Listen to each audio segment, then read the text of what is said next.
Obviously, I feel I'm the best candidate because not only have I had vice presidential experience, not only have I been co-chair of Heritage Park Towers, not only have I been president of the year as a president of the largest fraternity on campus, but I did do things to make change when I promised to make change. My name is Ed Fulton. I'm running for vice president with A.B. Cohen.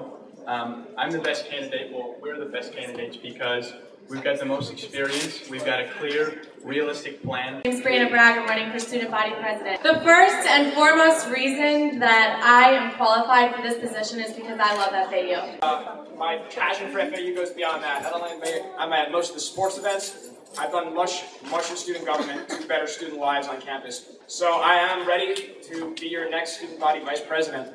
My name is Dan Ross. I'm running for president. I'm hearing a lot of stuff about like experience and stuff, but you know, I just like everyone's making it seem like it's a question of like longevity. You know, I've been here longer, and you know that makes makes me more experienced. Hello everyone, my name is Maria Sutton. I'm running for student body vice president. I feel what makes me the most qualified is that I feel as if I'm a true representation of the actual student body. It's great because when I do go to the Board of Trustee meetings and I go and I speak in front of them, I tell them, FAU, why would anybody choose a different university if you had the opportunity to come here with a better academic system? As far as my vision for FAU, I think that we need more student involvement, definitely. Well, obviously, you know, the money situation's the main problem right now, and being on the Board of Trustees, that would be one of the main topics we'd be discussing in the meetings. I'm gonna suggest, you know, let's get some sponsors up in here, you know. So my only two limitations would be finances and classes. We can't say, oh, I can't do this because we have no funding. No, there's money out there. We just have to find it. We can't do this because we say, you know, I don't have the time. Well, let's find the students to put in the time. I think the only limitations I would have would be the hours I would be sleeping. I do have experience with student government as being a president of an organization first. I've had to go before the House of Representatives and propose bills, but I've also served as a House of Representative member. I do have experience in student government.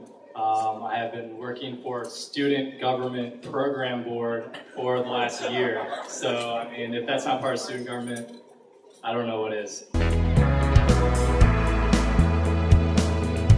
They wanted to give money to student government, renovation for student government offices, and I cut that and put it towards media because I feel that student government offices are perfectly fine and they don't need to put $150,000 of students' money to go to renovate student government offices. But you just have to make an honest assessment of what is benefiting the students and what isn't, and ask the students, why should I make the final decision?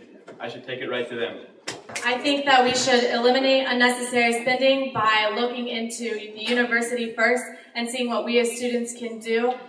For instance, we have a great OWL radio, we have a great OWL TV. We can work with our students who are already established and promote it from within. I'd like to actually elaborate on her point. It's great. For instance, program board, not attacking you. Program board books DJ scoops for events. We have OWL radio here. Let's book OWL radio and keep it in the house.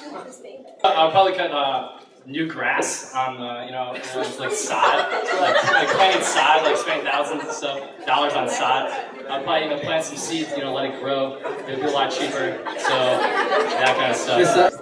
I would take it personal. They could cut my personal salary. It's fine. Anything for FAU.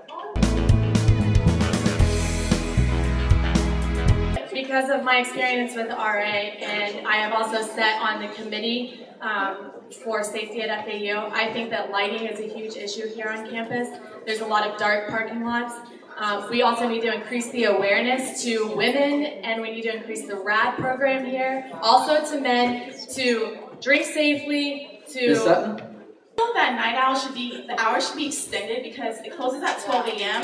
and there's oftentimes, it closes at 1, that's still not good enough. There's oftentimes, like for example, last night I finished doing my classwork around 2 a.m. and I walked back to IRT, dark, I was very afraid, and I was like, darn, I wish night owls was open. When I'm student body vice president, I will work to expand night owls hours as well as the community service officer hours. I mean, also like to go around and check and make sure all those yellow flashing lights, the emergency lights you see, make sure they're all working, test them out. And since I've been on this campus, I've seen a lot of accidents late at night. And I think one thing to reduce that would be working with administration to get some buses to go to local areas, a drop-off point and a pickup point. The bus system actually does a lot to help curb drunk driving, and that's a serious issue. A lot of students in the past from FAU have even died over that, and it's an awful tragedy. Environmentally friendly lighting of areas that are really dark right now. There's a ton on the Jupiter campus. We worked to get lighting, and we did. We lit areas that were dark with environmentally friendly lighting, solar panels, so no carbon footprint. One thing I would like to implement is background checks on everyone that moves into the dorms.